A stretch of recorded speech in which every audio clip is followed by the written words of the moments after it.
नमस्कार शेतकरी मित्रांनो, स्वागत आहे तुमचं आपल्या चॅनलवर. तर आज आपण पाहणार आहोत भोपळा पिकावर येणारी पावडर बुरशी म्हणजेच पावडरी मिल्ड्यू.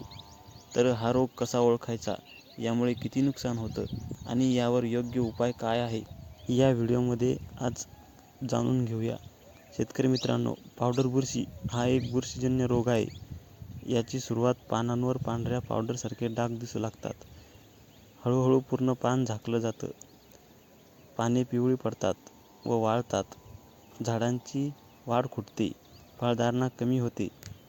हा रोग जास्त करून थंड वातावरणात, सकाळचे दवबिंदू आणि हवेत ओलावा असल्यास एकदम झपाट्याने पसरतो.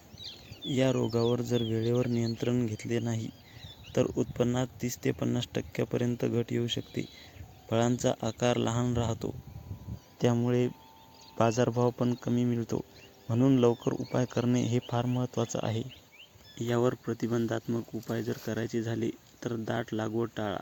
रोगट पाने हे तुम्ही काढून शेताबाहेर नेऊन टाका आणि पिकाची फेरबदल करून दरवर्षी वेगळे पीक घ्या आणि सकाळच्या वेळेस फवारणी करा. फवारणीमध्ये वेटेबल सल्फर हे तुम्हाला 3 ग्रॅम प्रति लिटर घ्यायचं आहे किंवा हेक्झाकोनाझोल 1 मिली प्रति लिटर घ्यायचं आहे. यामधले तुम्ही कोणतेही औषध एक घ्या आणि 7 दिवसाच्या फरकाने तुम्ही फवारणी करा. अशा नवनवीन माहिती मिळवण्यासाठी चॅनलला सबस्क्राईब करा आणि लाईक करा. जर तुम्ही नवीन असाल तर व्हिडिओ शेअर करा. धन्यवाद.